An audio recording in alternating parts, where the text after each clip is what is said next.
This is a 10-minute yoga practice. Just looked at the clock. And just some simple standing poses into just a quick shavasana. Okay, so bring the feet together, bring the legs together, stand into the feet, tighten the kneecaps, lengthen the back of the neck, widen the collarbones. Breathe.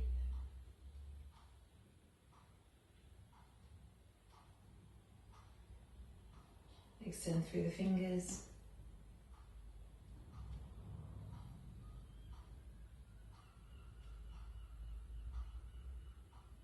Bring the hands to prayer position. Gently pressurize the hands, left hand onto the right hand onto the left hand.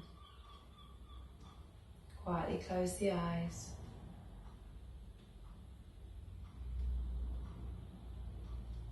Feel the breath enter and exit the lungs.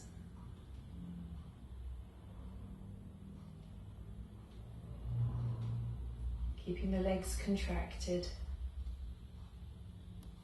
And observe your balance here.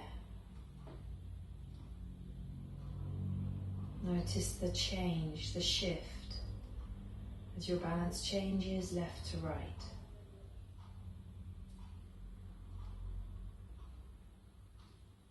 Keep the toes long, bring the weight back into the heels, lift the heart, lengthen the spine and relax the neck.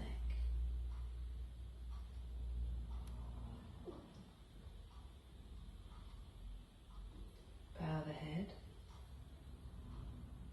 release the hands,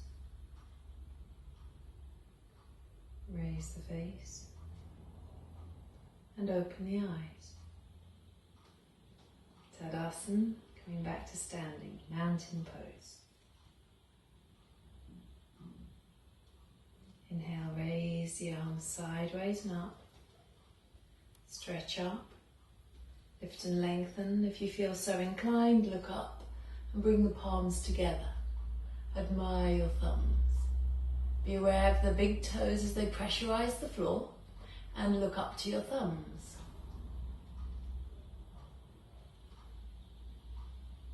Exhale, release, lower the arms, release the head back to forwards. You don't have to look up, you can always keep the hands apart and stay looking forwards.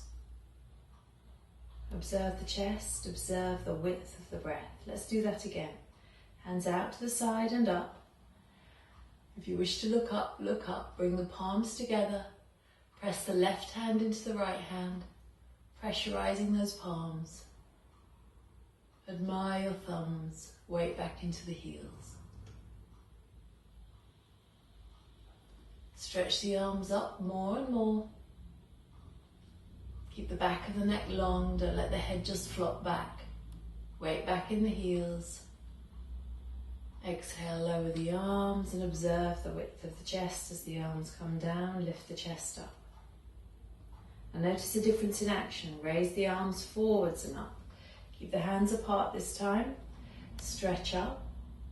Lengthen the outer arms up and pull the arms away from the hips. Keep the weight back in the heels, legs firm.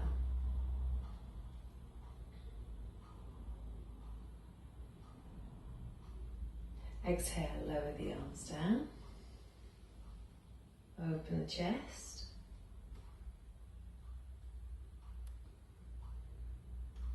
Swing the arms up again, weight back in the heels, legs firm, kneecaps lifted. Thighs are firm, tight, strong but not rigid. If you wish to look up, if you have the urge to look up and bring those palms together one more time, you can do so. Lengthen more and then release the hands, look forwards, lower the arms down. Take some breaths. We've got Utkatasana next. We'll turn sideways. Arches are lifted. To begin with, we'll take the arms out to the side. So tailbone down, arms out to the side and up.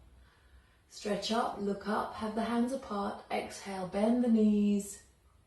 This is also known as chair pose, so picture you're sitting on an imaginary chair, you're going down trying to find that imaginary chair.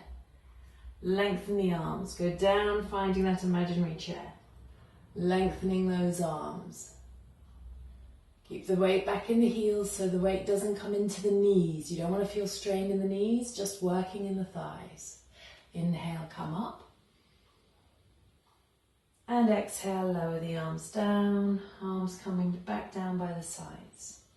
Then you're going to swing the arms forwards and up. Now if you want to use the wall, you can just put your hands to the wall, you can bend the knees, pop your bottom on the wall, and then swing the arms forwards and up.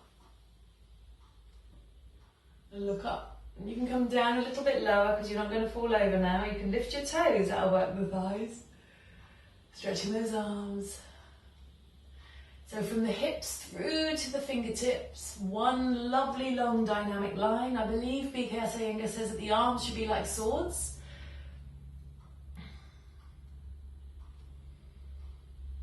Look to the space between the hands, breathe.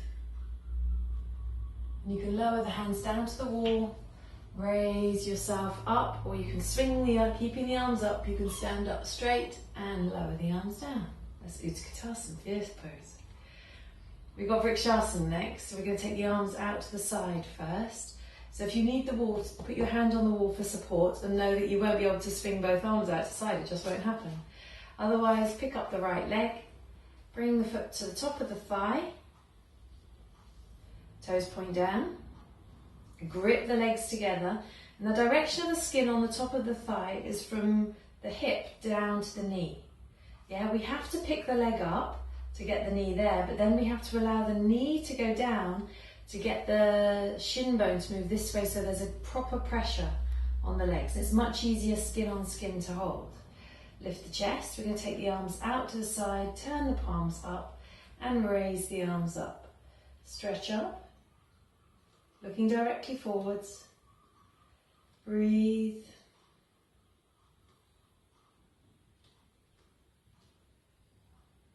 So be firm but not rigid. Exhaling, lower the arms down and bring the legs back into your Tadasana. Okay? You can always look down, check the feet are doing the same thing, that the inner line between the feet is coming directly forwards. Let's do the second side. Pick up the left leg, bring the foot to the top of the thigh. Press the thigh in towards the foot and lift the chest. Coming out to the side, raise the arms up and out. Stretch those arms up. Press the left foot into the thigh. Press the right thigh back into the foot. And then grow tall to the crown of the head. Right through to the fingertips. Having the breath smooth and even. Relax the eyes and release the tongue.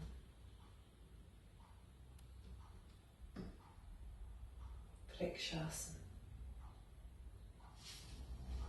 And then lower the arms down and release the leg. Stand tall. Lift the chest. So if you want to use the wall for balance, if you want to try and get away from using your hands, you can actually use the knee. Okay, so you stand a little distance away from the wall. It will need a little bit of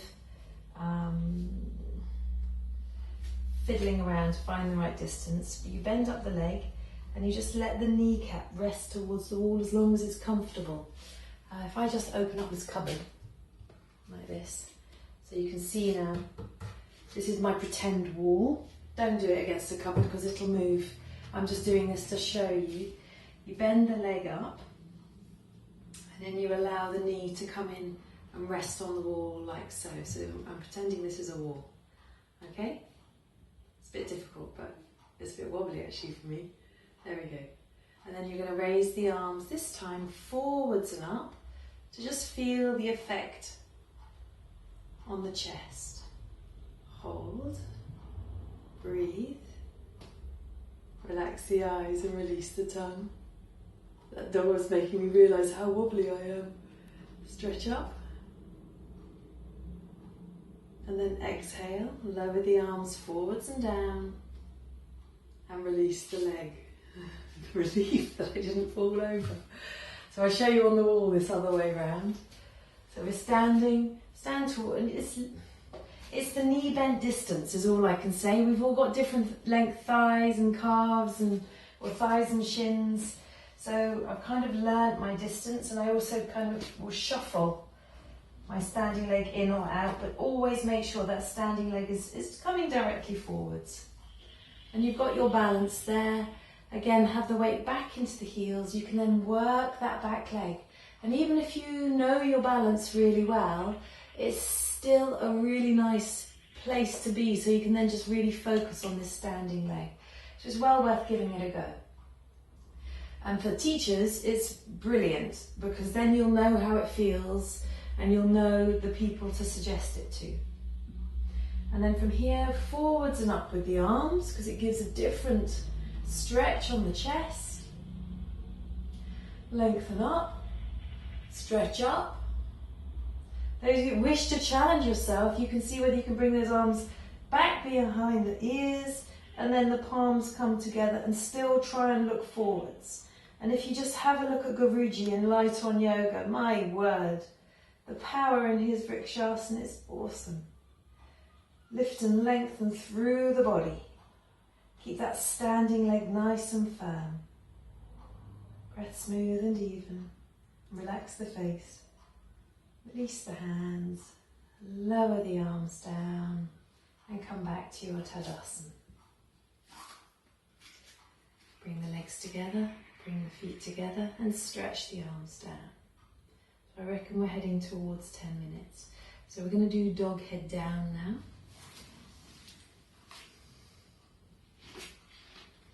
So be on your hands and be on your feet. Lift up through the hips. Breathe. You can always lift the heels.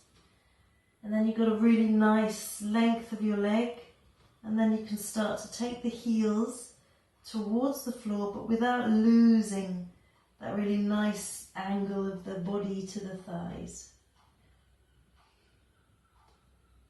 Pressing down into the hands, stretching down into the feet, spread out through the toes.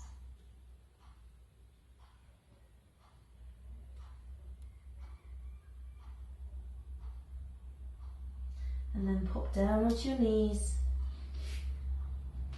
Bring the hands just a little bit under the shoulders. Press the ankles down and release the shoulders away from the ears. Chaturangasana. Have the spine nice and long. Looks, if you just looked at the pose, you wouldn't know the internal work that's going on. So just humour me and press your ankles into the floor and feel how that really tightens or draws in the abdomen without you having to do anything. If you're not sure, let the legs go. Notice how the belly goes. One more. Press those ankles down.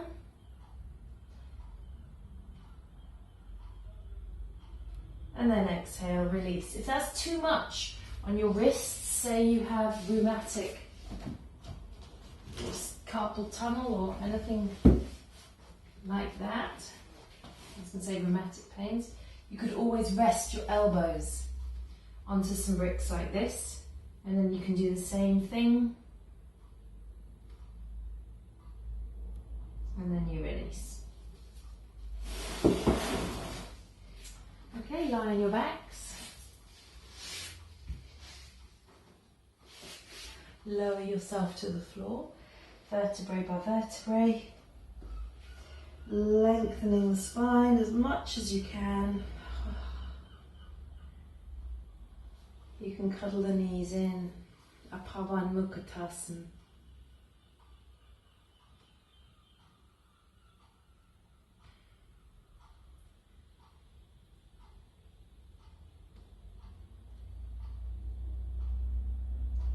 And then one at a time, release the legs down. Rest the hands on the belly. And stretch the legs away. Palms face up. And just take a few moments here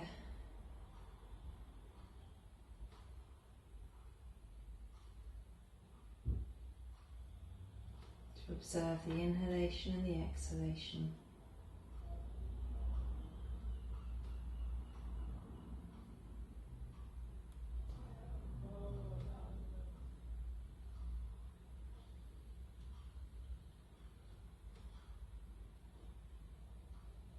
You can have the eyes open or closed. If you feel ready to close them, just close the upper lid to the lower lid and allow yourself to release completely.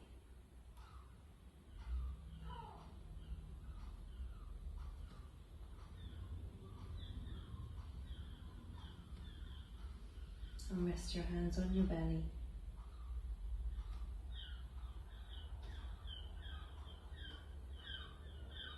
One at a time, bend up the legs. And roll over onto your right side.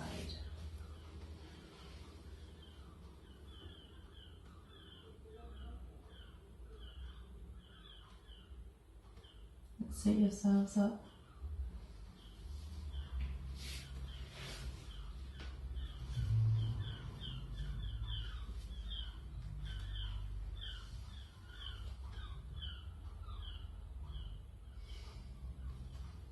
Thank you.